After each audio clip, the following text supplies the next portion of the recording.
Penerbangan menuju negara Timur Tengah hingga Minggu siang tercatat 17 penerbangan terkonfirmasi batal. Imbasnya sejumlah penumpang yang sudah tiba di Bandara Soekarno-Hatta hanya bisa pasrah dan kecewa karena sebelumnya tidak mendapatkan informasi pembatalan dari pihak maskapai. Tidak sedikit yang masih rela bertahan menunggu informasi dari maskapai, apakah reschedule atau lainnya.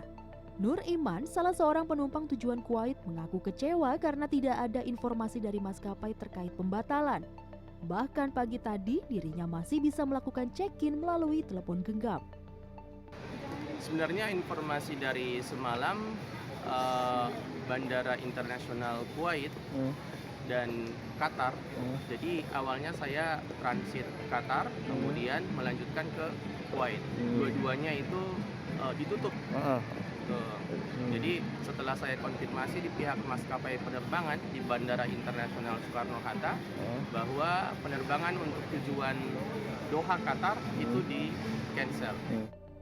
Berdasarkan data izin rute yang diterbitkan otoritas terkait pada Minggu siang, tercatat sebanyak penerbangan rute Timur Tengah terjadwal hari ini.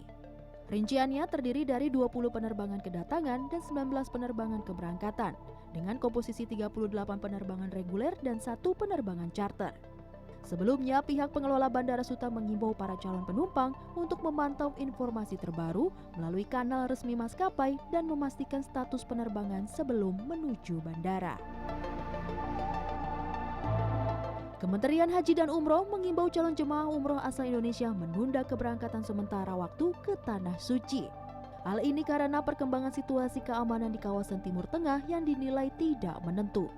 Imbauan ini juga sebagai langkah antisipatif untuk memastikan keselamatan dan perlindungan jemaah Indonesia di luar negeri.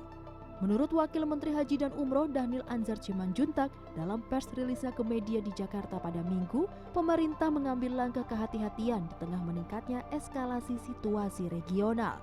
Pemerintah meminta jemaah umroh yang saat ini berada di Arab Saudi maupun keluarga di tanah air agar tetap tenang dan tidak panik menghadapi situasi yang berkembang.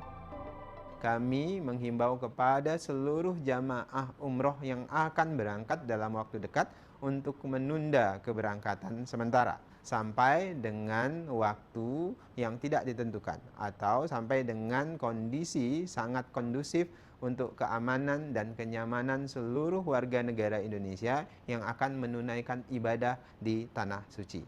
Kedua, kami menghimbau agar jamaah umroh yang sedang menunaikan ibadah di Tanah Suci untuk terus berkoordinasi dengan KBRI, dengan Konjen maupun dengan kantor urusan haji di Tanah Suci.